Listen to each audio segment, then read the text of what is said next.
You have some anxiousness feelings on the inside? Well, I've got 3 great solutions for you that's going to make a difference. So watch closely as I teach you step by step what to do to make a difference so you don't feel so anxious.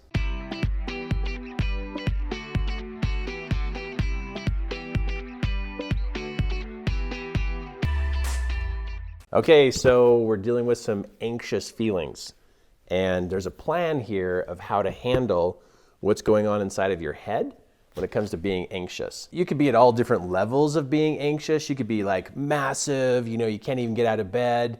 It's literally consumed you and maybe even caused some mental paralysis, like you can't even think. Or you could be down here on the lower end of the scale where you got days where your heart beats super fast and you can't breathe. All of these different levels have to do with that feeling of being anxious. But what do? You start to hear more and more people talk about being anxious and what's happening. How come people are so anxious compared to where we were just a couple years ago? What is different? I can help you with that. I'm a mentor.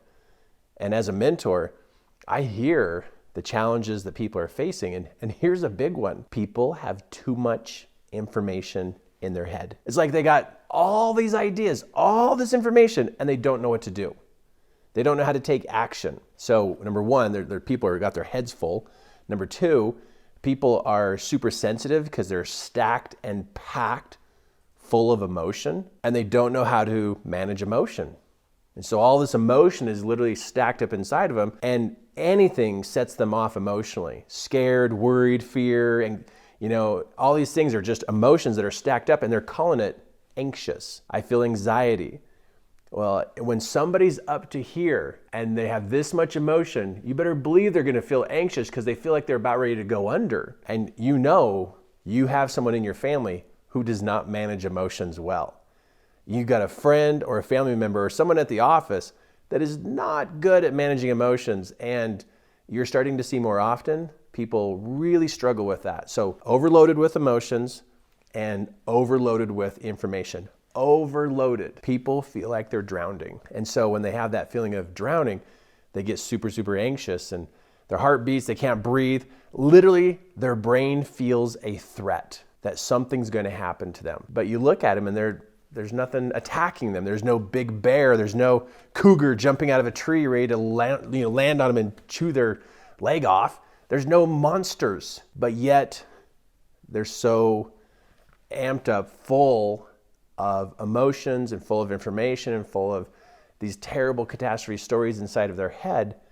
People need help. So I've got 3 steps for you to be able to help you manage this anxious feeling on the inside so you can drop and lower this back to a manageable level so you can have a chance of being, or help your family member or friend, they have a chance of actually being back to some levels of calm so they can make a decision, so that they can take some action in their life. Because as you watch people get anxious, they're becoming more and more literally stuck. They don't move forward. And you're seeing your family not do things. You're seeing your spouse not doing things. It's because they're full. So let's talk about what this is, and I'll write this down for you. Number 1, which is, and all of these are so doable. It's not hard. It's just something you do, and it's so simple. And we got to make sure for the anxious person that this is super simple. Super simple. So step number 1 is, if you can see this, it says go for a walk. Literally go for a walk. Now, what's that going to do to an anxious person? How's that supposed to help? Well, when you can feel that you can get from here to there and you can take steps, it starts to remind your brain that, hey, I can get from here to there and I can get back. All I got to do is take some steps. Going for a walk is not just so you can enjoy nature. Going for a walk is to remind the person that by taking steps, you can get from here to there. It's a psychological experience of the whole process of progress. Anxious people don't see progress. They don't know what to do. So you go on a walk with them or send them out the door. Hey, go for a 10-minute walk. 5 minutes out, 5 minutes back. And them going for a walk reminds them that you can move from there to here, and it just takes some steps. Anxious people don't take steps. That's why we need them outside going for a walk, is so that they can remind themselves that you can still take steps. You're not as locked down and stuck and scared as you thought you were. Look, you can take steps. So the walk is not about the nature. It's about them physically feeling like they can move themselves. They can move themselves. They can get from here to there. And it's a reminding process. Now, I have proof behind this. As a mentor, and I'm mentoring somebody who's got anxiety or anxiousness, it's like we do little tiny things. It's like, hey, you're going to walk up and down the stairs in your house 5 times. Hey, walk down to the stop sign and come back. Hey, go to the store, get yourself a snack and come back. And they're like, what's this doing to me? And I'm like, just trust me. If you just make some moves here and do some walking, you're going to find out you can take the steps. Okay, so that's number 1, is go for a walk. Number 2, the next step that they got, so these are all consecutive. They get back to where they're walking, not just walking through the house, but intentional. Get out of the house, go to the stop sign, and come back. But this is a regular, everyday experience. Regular, everyday experience. Second part is to talk.